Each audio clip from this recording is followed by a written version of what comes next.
Well, let me start with Candy Crowley on CNN grilling Robert Gibbs on their Romney outsourcing lies that everyone has debunked. When I say everybody, I don't mean that crazy Glenn Beck. I mean everyone has debunked on CNN, on the Washington Post. They have debunked this, and the White House doesn't care. There's something really important to learn from this, but let's try to get through the nonsense first. And then I'll tell you what we take from this. Here is Candy Crowley and Robert Gibbs on out-and-out lies from the White House. As governor, he did the same thing, outsourcing state jobs to India. Now he's making the exact same pitch. I know why jobs come and why they go. Outsourcing jobs. Romney economics. It didn't work then, and it won't work now. You all have invested very heavily in the Bain Capital element of trying to convince people of what Mitt Romney is about. And yet this particular ad got 4 Pinocchios from the Washington Post, which is not true. And this is what factcheck.org had to say. We found no evidence to support the claim that Romney, while he was still running Bain Capital, shipped American jobs overseas. Well, you now have a similar ad out. Why do you keep with that? I would say that factcheck.org ought to read the Washington Post, which is the one that came up with a report that said, looking at SEC filings, that Mitt Romney and Bain Capital were pioneers in outsourcing. It's also the publication which said it was a flat-out lie. It's also the organization that said, 4 Pinocchios, this is not true. It is so bizarre that they continue to cite the Washington Post, which called it a lie. I'll explain in a second. They ship jobs all over the world that could and should have been. Mitt Romney was, but the point, their point is that in fact, Mitt Romney was not running Bain. He had cut ties and gone off. That also is not true, because Mitt Romney was the head and sole owner of Bain longer than Mitt Romney has admitted to being the sole owner of Bain. But let's understand this, because we saw this a little bit again this week. We've got a guy who believes and has been a pioneer in outsourcing jobs. And quite frankly, he offshores most of his own personal investments, presumably to shield them from taxes. Candy, I don't know about you. I pick a bank because there's an ATM near my home, right? Mitt Romney had a bank account in Switzerland. He's got a shell company. Nothing illegal, right? Well, you're not charging that he's done anything illegal with any of this. Candy, nobody knows why he has a corporation in Bermuda. Yet if you say, for instance, I don't know if Barack Obama's Muslim, oh my gosh, you're a racist. You're one of the worst people ever born on this planet. But they don't know if he's done anything illegal. No proof. There's no indication. There's no evidence. Well, I don't know. They can just throw that smear out there. I don't know. I don't know if he's done anything illegal. Are you ready for this? Do you remember what they said when I said, I'm just asking the question? Yeah. Shouldn't we have answers to this? Do you remember what they said about me? All he's saying is, we don't know. I'm just asking the question. Shouldn't somebody be asking this question? That's incredible. It is. Why he failed to disclose that on 7 different financial disclosures, why he transferred it to somebody else's purview the day before he became governor of Massachusetts. The one thing he could do, Candy, to clear up whether or not he's done anything illegal, whether he's shielding his income from taxes in Bermuda or Switzerland, is to do what every other presidential candidate's done, and that's release a series of years of their own tax returns. Mitt Romney's father was the pioneer for releasing a series of tax returns. The best way to figure out if Mitt Romney's complying with American tax law is to have him release more of his tax returns. This is a guy whose slogan is Believe in America, and it should be business in Bermuda.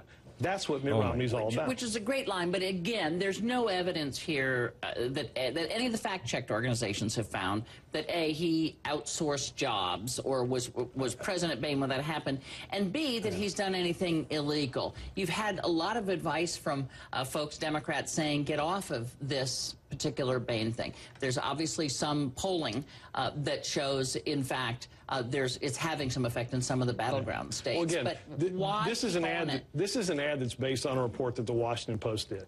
Okay, so I would encourage everyone to go to WashingtonPost.com and read that report. Okay, this is amazing, and here's what we should pull from this. The polling numbers, what she said towards the end, is the most accurate. that the polling numbers are showing that this attack on Romney is working in some swing states. That's all they care about, some swing states. This is not a president who is the president of the United States. He is the president of some swing states. He is a president of coalitions. That's all he is. Can we pull together enough coalitions? So there is no universal truth with him. There is only the truth that works in some swing states or with some voters, because that's what he needs to do. This is not the uniter we were promised. This is the divider we all feared. So there's the first thing. The truth doesn't matter. It is only the truth of some swing states. Second thing, you'll notice they don't care. How many times does this have to be pointed out? Factcheck.org is a liberal organization. It's not a conservative organization. It's a liberal organization. Same thing with the Washington Post. Washington Post is not a conservative newspaper. It is a liberal newspaper. So the liberals are coming after. You'll notice also that Candy Crowley said some Democrats are also coming out and saying, stop with this.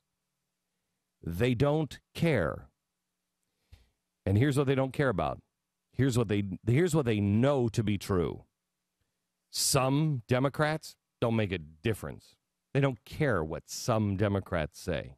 They don't care. Because some Democrats don't make a difference. They're easily pushed to the margins. And the Washington Post and factcheck.org and media organizations don't matter to them. They don't care.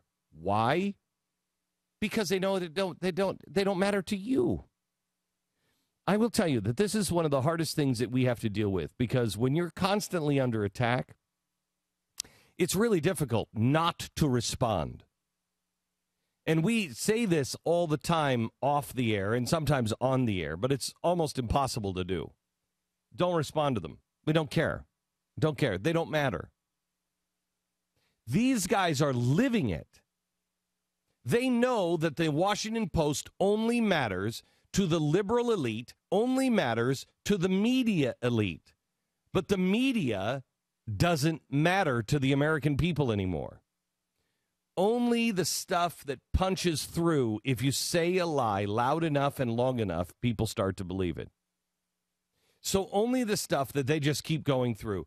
Most Americans don't want to hear that their president is a liar. Most Americans don't want to hear that their president possibly is on the wrong side. Most Americans don't want to hear that their president is a Marxist. So they will avoid those things at all costs. They also, the reason why they don't want to hear this is because we as Americans tend to see ourselves in others. We tend to see the highest possibility. We still respect the president of the United States, even if we disagree with him. We still respect that office.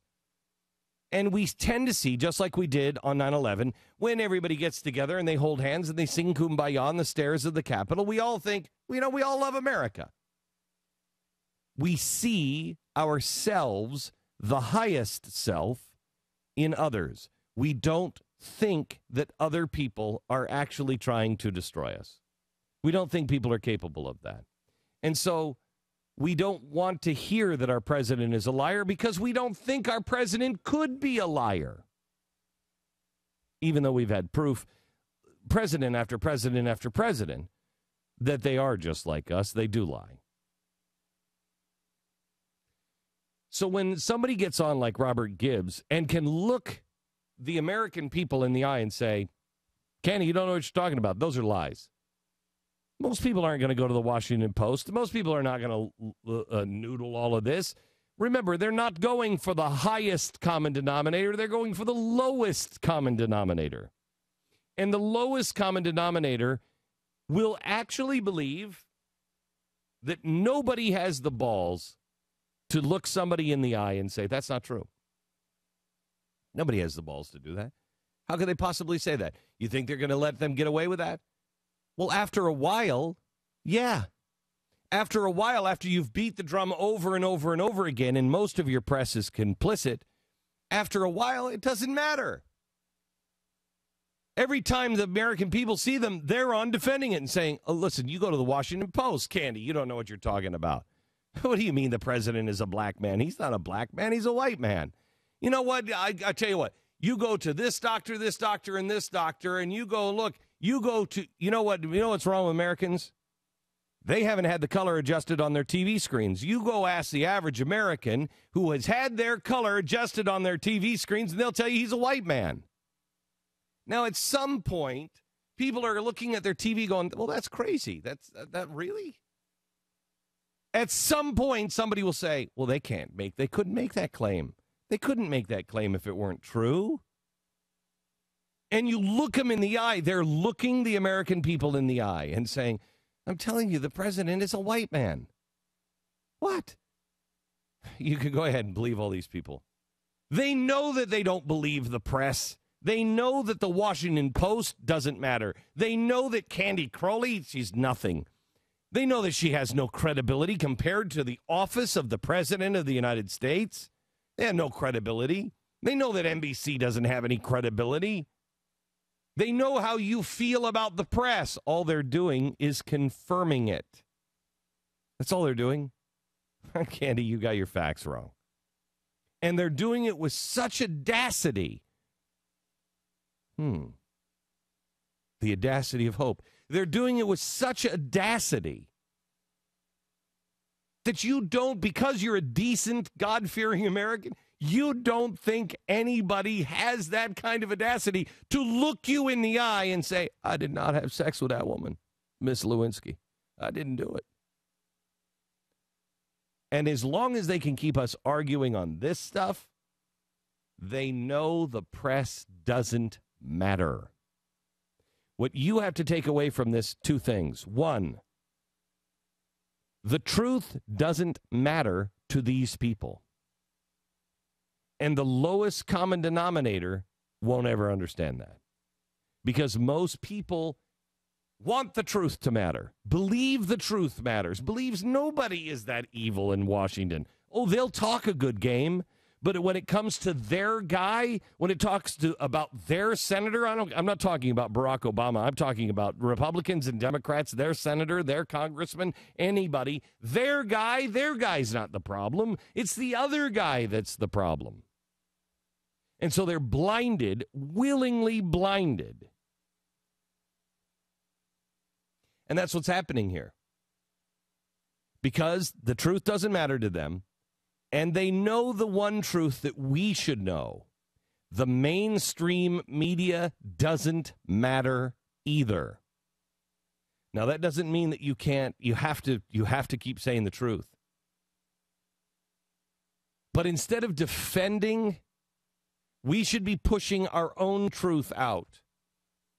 There was a great monologue done when I was on vacation by Dana Lash.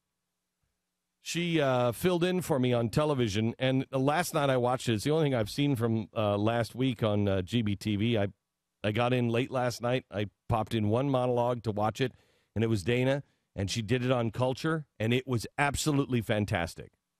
And she made the point, did you guys see it by any chance? She made the point that culture matters. If you think you're going to win at the voting booth, it's too late.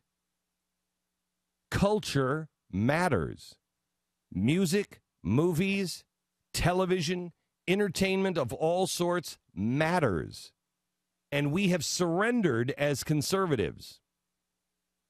I'm not talking about surrendering. I'm not saying that the Washington Post doesn't matter, and so forget about it. What I'm saying is correct the truth, but do the things that have to be done to create a new source, a new culture.